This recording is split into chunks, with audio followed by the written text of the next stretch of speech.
In basic, the drills told Cole that he wouldn't be fighting for his country or his family. He'd be fighting for the man next to him. Currently, the man next to him was having his chest cavity hollowed out by an albino, four-armed creature with teeth like jagged glass. Cole figured it was time to stop fighting for him and get the fuck out. The door slammed open behind him. "Sergeant Colton, I heard gunfire." "What the hell is that?" "Out, Gillis. Out." Cole shoved his soldier back through the open door, yanking it shut behind them just as the creature leapt at them. Inside the building, something heavy slammed against the door. The impact cracked the frame. Cole braced his feet up against the door. "Gillis, get Brennan and the Oshkosh. Get on the 240. The door frame shattered completely behind him. Carbine clenched in a white-knuckled grip. He sprinted away from the howling horror, toward the looming MATV where Gillis was swinging the barrel of the M240 down. Instead of trying to get inside, Cole threw himself to the ground, rolling under the heavy vehicle. Laying on his side, he put the muzzle nearly within the creature's reach and squeezed the trigger. The point-blank 5.56 rounds took out the creature's other eye, along with nearly severing one of its four arms at the shoulder. Cole rolled the rest of the way out from under the MATV and jumped up on the running board, pounding his fist on the window. Private Brennan threw the vehicle into reverse and hit the gas. The diesel engine roared as the vehicle lurched back, then tilted slightly. The hissing and snarling choked off into a wet gurgle. Cole put his muzzle against the base of the thing's skull and pulled the trigger. Finally, the creature went still. A blood-stained white giant dropped from the overhang, landing heavy in the dust between Cole and the MATV. It was bigger than the one they'd already killed. Its jaws swung open sideways like an insect's mandibles as it howled. "Shit!" shouted Gillis, swinging the 240 down. But Cole was faster, bringing his carbine up and firing as the creature started to charge. Blinding, blue bolts erupted from the muzzle of his M4, streaking toward the new monster and striking it in the chest. Arcs of electricity crawled up and down its body, and it locked up and toppled over. Cole wasted no time scrambling back into the side seat. The radio crackled, and Cole grabbed the handset. "This is Sergeant Colton, 82nd Airborne. I have with me Private Brennan and Specialist Gillis, and there's a fucking Wendigo on our ass. Now who the hell are you? Are you this Lewis Fields guy?" "No, listen. You're caught in a Lewis Field crossover event. You're not in Syria anymore. You look at the sky. Yeah, it's all wrong. Drive toward the three bright stars near the horizon. We see your muzzle flashes." The ground under them had transitioned to rough stone and scrub brush. Terrain that hadn't been within a dozen miles of the oil villa. "Not in Syria anymore," Cole panted, looking across the horizon. The machine gunner lowered his muzzle and turned to face Cole. "Sergeant Colton, 82nd? he asked. "That's right," Cole gasped. "Let's get the hell out of here." He held out his hand. "First, let me see that magazine. Pulled this out of one of the demons, yeah? If you pulled loot, they're going to want to interview you back at the department."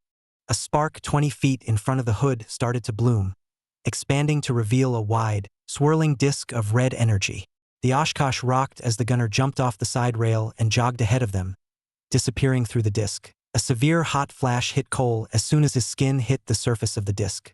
When the blue flashes faded, Cole scrabbled for the door latch, stumbling to the floor and hurling what little lunch remained in his stomach. Because what else could it have been but a gateway to another world? "Wow, wow, wow, easy," said a voice. A wool blanket was wrapped around his shoulders, and strong hands helped Cole to his feet. "You're safe now.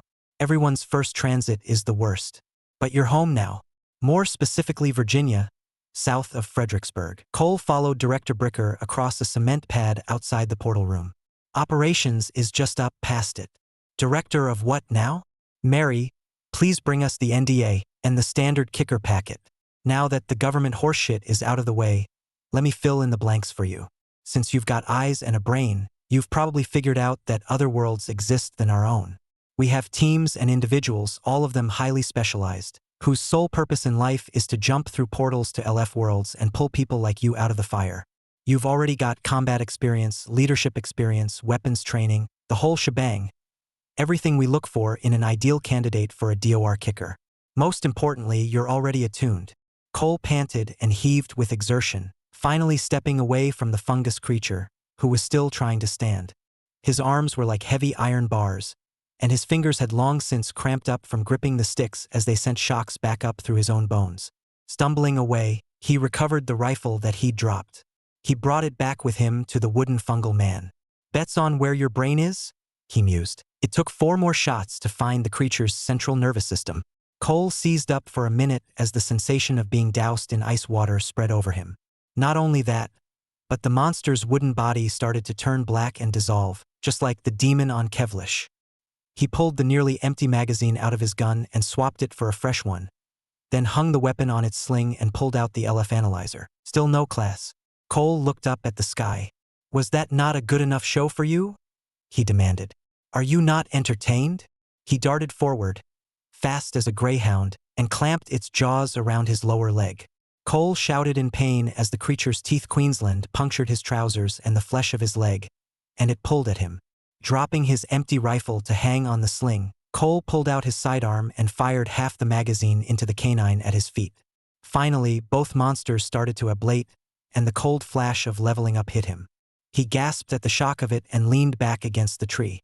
Breathing hard, he rolled up his trouser leg over the painful bite. "Never realized how dependent I was on an extra 10 rounds per mag and unlimited resupply just a radio call away." His hearing had gotten better, again. Bricker had said the Kurahi god sometimes gave classes as early as level 2 or 3, and he could feel something new in the back of his mind, like a pool of potential energy itching to be released. Couching his rifle in one arm, Cole fished his analyzer out of his pocket. Meteoric Valkyrie? Cole had been expecting something like Scout, Ranger, Warrior, Sniper, or even Mage. What the hell was a Meteoric Valkyrie? "You gotta be fucking kidding me," he muttered. Who else did he know that could go up in the air and fall down slowly? Oh, just every single paratrooper in the fucking army. Wherever the god of Kurahi was, he must have been laughing his ass off right now. Across the stream, he caught sight of the 2 shambling zombies. It was another 2 once-humans, decayed by the orange fungal infections to the point of falling apart. Who dares wins. Cole didn't come to Kurahi to run away. It felt like he cooperative had just unlocked knowledge he'd always had, using that charged pool of potential energy to imbue his legs with many times their power felt like a diesel engine rumbling to life within him. He pushed clear of the tree, set his feet, crouched down, and burned his meteoric leap charge.